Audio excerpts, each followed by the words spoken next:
I'm going to probably lecture most of the day, most of the day today and most of the day on Tuesday in both classes, just both afternoon classes, just so you're aware of it. All right, so Chapter 4, much of this is going to be almost review, working with ASP.NET server controls. Now, I just wanted to mention something, and this is nothing earth-shattering, but I just want you to see this.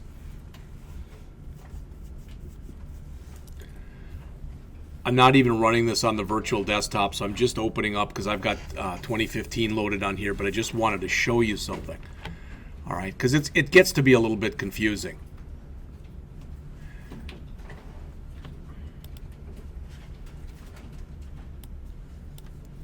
It's going to be me build a project. Come on. Come on.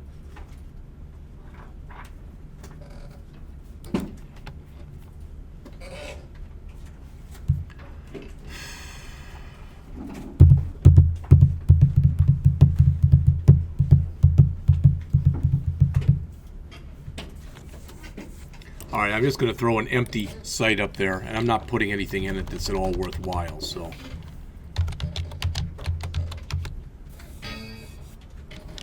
Give me a break. No, what didn't you like?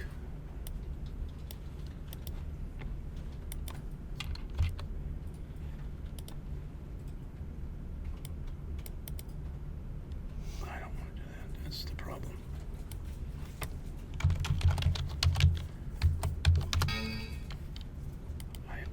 That error in here before. Website.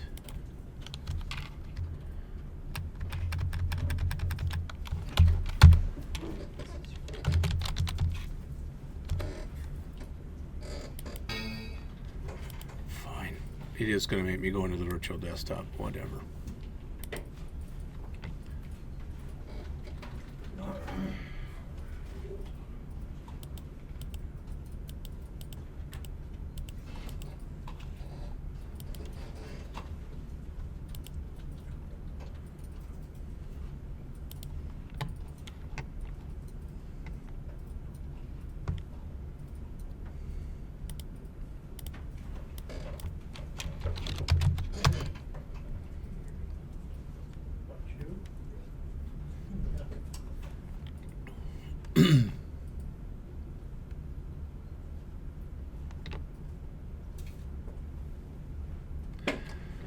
Should have just made it empty.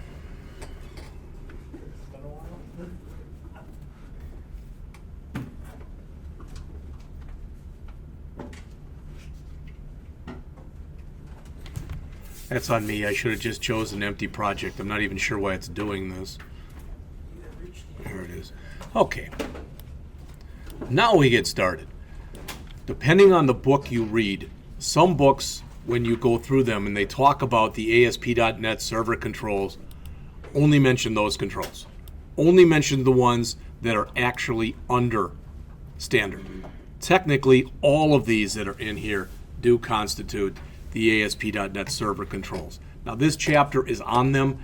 You've got to realize that the guy who wrote this book doesn't know that, for example, in your class, that you've already taken a beginning C# class. So you've had a lot of this material. So I think we can go over the stuff in the chapter. I mean, I don't think I have to tell you what a list box is, for example. You already know what that stuff is.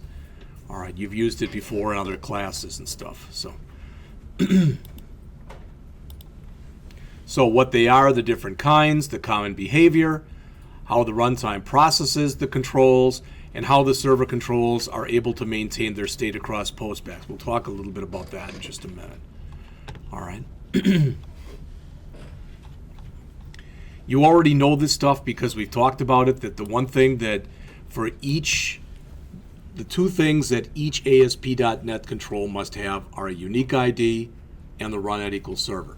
Plus, you need the ASP colon and then followed by the type. That's all explained here. This is all stuff you've seen before, so I don't really feel the need to go over that again. All right, they have you build a really simple little app. I don't know why they're doing it like this, but we've already talked about this stuff, like I said, so I don't think that anything that's in there is new. I think the stuff you're doing is much harder than that. All right, I do like the book, and I like it because he builds a lot of small little apps or little pieces, and then he always has how it works afterward. And I like that. Maybe you don't. But when you are doing your course evaluations, it's not even that far in a distance. You know, that's like about 5 weeks. If you like the book, let me know. If you don't like the book, let me know. All right, the last time I taught the class, I used a Muroc book. And again, with Muroc books, people either love them or hate them. That's exactly what I got. It was about 50% both ways. All right. So the common properties, just take a look through this list here. It looks like this is on page 107 in the book. And it takes up most of page 107. But all the stuff that's in there is stuff that you should have had last semester. Whether you utilized it or not, at least it was explained to you. So if you want a hotkey, you know what background color and text or foreground color is. You know how to create borders. That's no big thing. This is new, but we've looked at this now. If you remember when we did that future value thing, that I went and created a class that was called error. And I made the color red and I made the font bold. And then when we wanted to use it in different controls, we said CSS class equal, and the IntelliSense immediately picked up error. All right.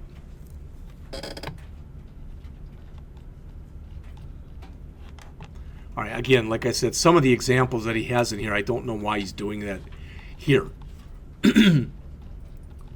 All right, so you know what the standard controls are. That's a good listing, and that is it on page 109. All right. I will tell you that probably a good half of these controls, I know what most of them are, but like an ad rotator, for example, that first one, that literally is set up so if you're creating a site that's going to have ads running on it. All right, so there's a lot of them that I never really had a reason to use them. Again, as you know, the ones you'll use most often be a button, the image, the label, and the text box. You might have a reason to use a lot of the other ones, radio buttons or list boxes or whatever. So they have you create a simple list box. You already know this, that there's 4 different ways that you can build up the stuff that's in a list box. First, when you create the list box, it's got that little smart tag on the top, that little arrow. You can click that and go into edit. All right, and you can go and add the things into the list box there. Second, you can go into your properties window and do it there. All right. Third, you can do it in code. All right, there's a 4th one, but now it escapes me, but I know there's at least 3. All right, and is everybody comfortable with the fact that when you start to fill this up, they'll have text and they'll have value? Do you know the difference between those? I'm asking because I don't know. Text is literally what shows on the screen, and it defaults to the same thing as the value. But a lot of times, for instance, I might want on the screen, I might want it to say Wisconsin. But if I'm going to store it in a database, I might want it to say WI. So that's the difference between those. The text is what actually shows on the screen. The value is wherever you're storing it, what that value will be. It can be the same, but by no means does it have to be the same.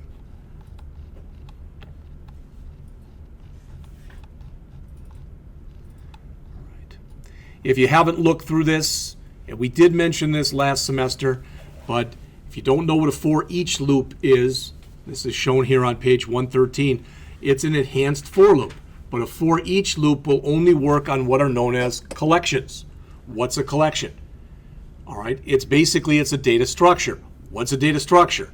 An array, or anything that you can access like an array. And if you remember, if you're working with a checkbox list or a list box or whatever that has multiple components, where the first component is 0, you're able to go and manipulate that using a for each loop.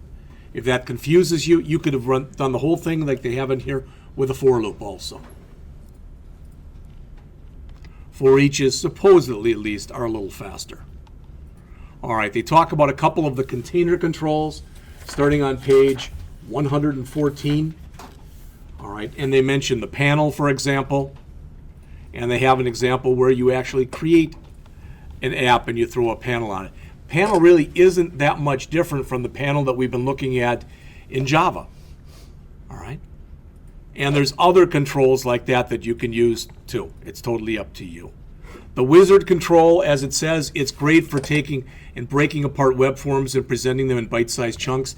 It's almost like a tutorial, but maybe you've got a website where you ask the person to log in, okay? They log in successfully. Then they get to step 2. And in step 2, there might be some secret question or something that they have to answer that will distinguish what they're authorized to see. So you type that in, some security question or something else. Then you get to another screen. Quite often you use wizard controls for things like that. They're used also a lot in the login process itself. That's kind of what they have here, okay? What they have you run through here.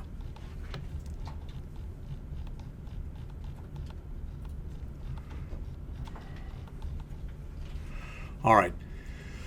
The other controls that are shown in here are some of the other controls beginning here on page 121. I'm not going to read these to you. Well, a couple I do want to mention though, okay? Notice with the link button and the image button, they're just different types of button controls. All right? So if you literally, let's say you've got a shopping cart. Have you ever seen that where you've got a shopping cart and instead of a button that says go to cart or whatever, they have a picture of a shopping cart? You can do that. All right? Image maps, I believe we've talked about. You know, a common image map is something like showing the United States, where each state, you know, if you click inside of each state, it maybe brings you to that state's homepage or whatever. Calendar is pretty self-evident. This one, I mentioned this to you, but you may or may not have heard it when I said it. All right, notice it says all 3 controls look a little like a label because they can all display text. Notice the second sentence here. The biggest advantage of the literal control is it renders no additional tag itself. It displays only what you assign to its text property. Why is that important? Because the system has always got to go in and take a look and see, well, was this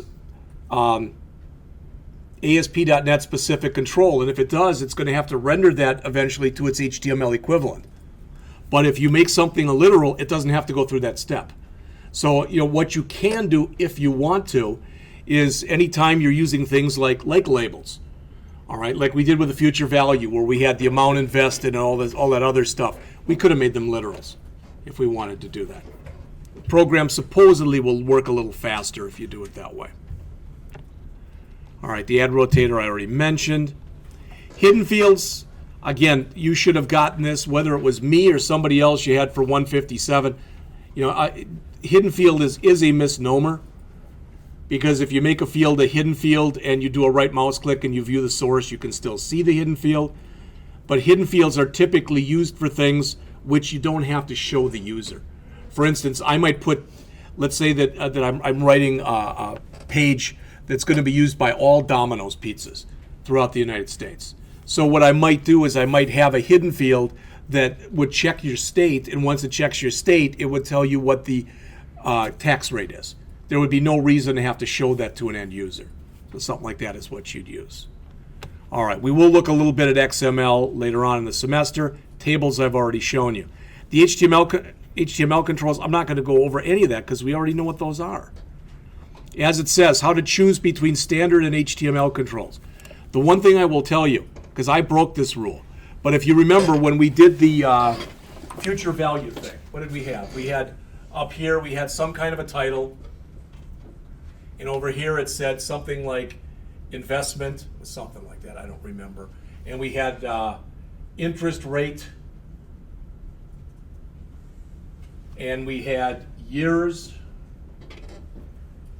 and then we had a calculate button, I believe, and we had a clear button.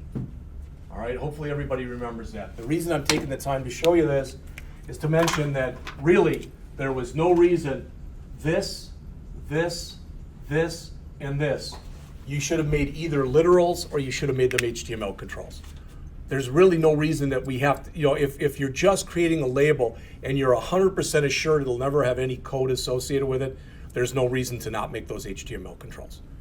And I've heard people say, well, yeah, but then you're mixing HTML and ASP, so what? There's no reason you can't do that. So you can read the author's own take on this. He may or may not agree exactly with what I say, all right? Once we get to Chapter 12, we're going to get into the database stuff, so we'll go over the data controls at that time. We've already looked at validation controls, but as you can see, Chapter 9 is specifically on validation controls. All right, Chapter 7, you learn how to build sitemaps, etc. The login stuff, you already saw that when we create the non-empty ASP.NET project, that it already gives us a bunch of login information. All right, there's more to it than that. And as mentioned, when we get to Chapter 16, we'll talk about that. All right. I'm hoping by now, again, either I mentioned it or Jim Schmidt or whomever you had for a class mentioned it.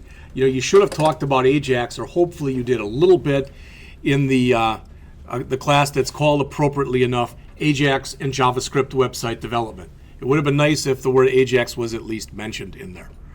All right. That said, to allow you to do partial page refreshes. And we'll get into that in Chapter 10. If you start to take a look at this, just so you know, and I may have mentioned this before, I don't know. People look at that and they go, wow, 1, 2, 3, 4, there's 5 controls only? A script manager proxy, a timer, an update panel, and an update progress. That's the only ones that are shown there because those are the only ones enabled by default. There's also an Ajax toolkit that's got about 40 more controls. And we'll talk about, when we get to that point, how to add those to your project. Webparts is in there just in case you want to be able to set a website up based on user preferences. All right, so they can change their appearance, maybe the color, maybe the font. The author doesn't even talk about it in the book. All right. The dynamic data also really isn't discussed in the book. He says it enables you to quickly build a user interface to manage data in a database. They're not discussed further in this book, and part of the reason for that is using the regular database controls is just as easy. It might not be as fast, but it's just as easy. All right, now let's talk about a couple things that are at least a little bit new, starting here on page 124. All right, and as the author mentions here, the ASP.NET state engine. Says in the previous chapter we created a page, you may or may not remember it. It had a text box on it and a button. And when you clicked the text box, or the button rather, in the text box, it showed the time. That was it. All right.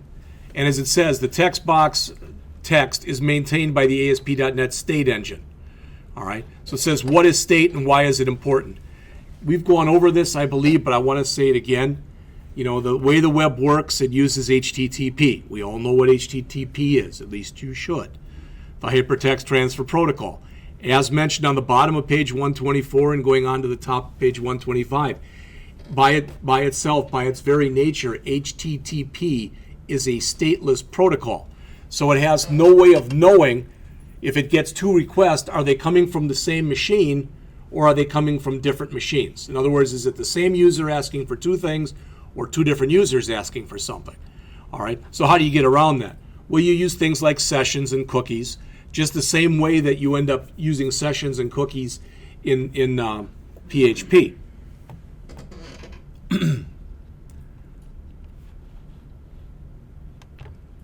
So they start to get in it right now, and they mention how the state engine works.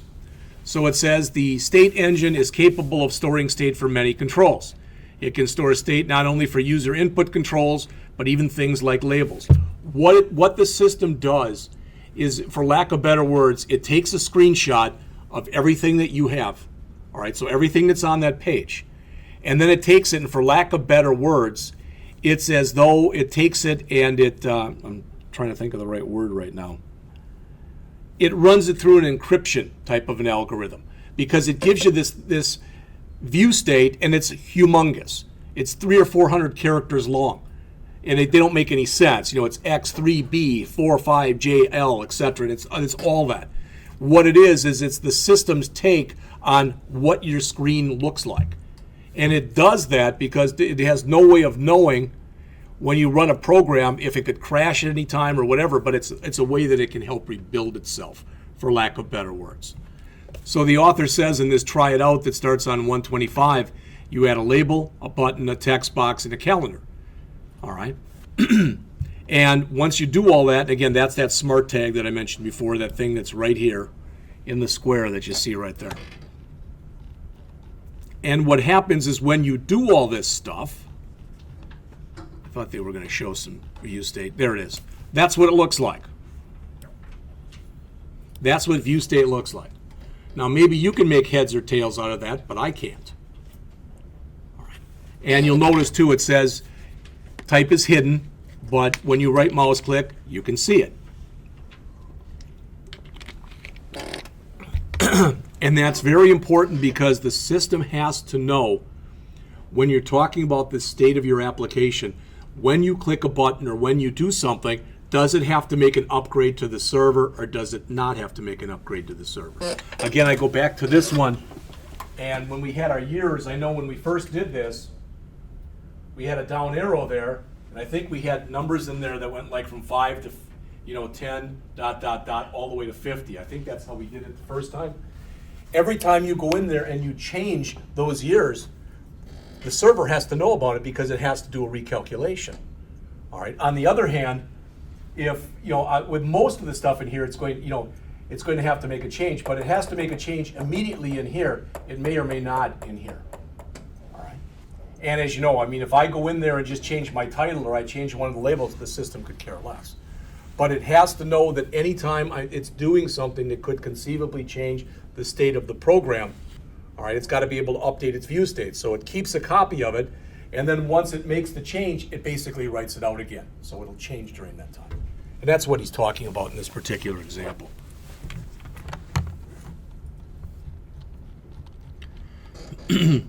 As mentioned, not all controls rely on view state. I already mentioned some of those. Okay? All right. Now, when you're working with view state, this is almost the end of this chapter, but when you're working with view state, just a couple things about it here, as the author says. It can slow processing down. All right?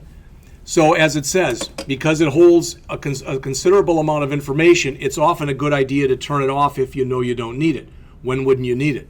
Well, maybe you don't want it on during testing. Maybe when you go live, you don't want it on. I don't know. But notice there's different levels at which you can turn it off. So if I come into my web.config file and I put that in there, that turns off view state for every page on the website. It's pretty dangerous because, again, it can be used by some internal tools to help debug your program.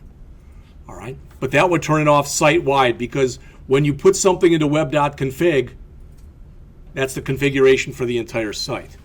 All right? You can go into the page directive at the top and say enable view state equal false. Notice in this case, it's enable view state with a little e and then a big V and a big S. And in here, they're all capitalized. But they're doing the same thing. They're taking the view state and turning it off. Again, for the entire site, for an individual page. You can also come in here and you can turn it off, as it says, for controls. So why would you want to maybe do that? Well, if I was doing something like asking for a social security number, a credit card number, or whatever, all right? If I wanted to be extra sure, I might decide that for those particular controls, I might want to turn it off.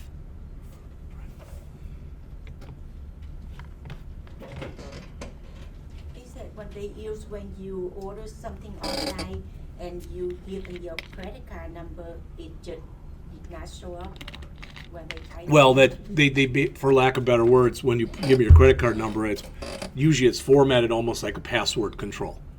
All right, and it might even be, I don't know. They could have their own. It depends on the site, etc. that you're talking about. I know with some sites, when I put it in, it'll show. They ask you on the phone and to verify, or sometimes like you have to call in to validate your credit card or something like that. You give them your credit card number, they keyed it in, but if you ask them, they said, I cannot see that number. Yeah, I mean, I've heard of that. I've heard of that kind of stuff before. Part of the reason for that is you might be surprised if you know who's asking that information. Remember an old Law and Order episode? But I've heard of things like that happening, where the people that you're giving that information to literally are prisoners. Literally. And that's why they can't see certain information. Now that stuff is blocked, because even if they're in jail, prison, whatever, they could still tell somebody on the outside if they could get a hold of that information. Or they will eventually get out. Yeah, there you go too. Mm-hmm. Yeah. nested replace sentences. But as always, and you know this already, just be leery of giving anybody any information over the phone. You know, if you've ever had that happen where somebody asks your social security number and you ask them back, why do you need that? And they can't give you a reason. I'll say, if you can give me a valid reason, I'll give it to you. Well, I need to verify what I have in the system. Then why don't you read it to me? No, because you're telling me that you know what it is. No, I'm not. I'm telling you, I forgot what it is. All right. So that stuff that's in here, that's pretty obvious stuff. So I'll tell you what. Come on. All right. We'll hit the programming stuff, and we'll call it a period after that. This isn't a particularly long chapter. It's not that short either. But rather than going on to creating consistent-looking websites, we'll just go through this chapter right now. But what I want to do is I want to stop taping and then start taping again. So give me just a second here.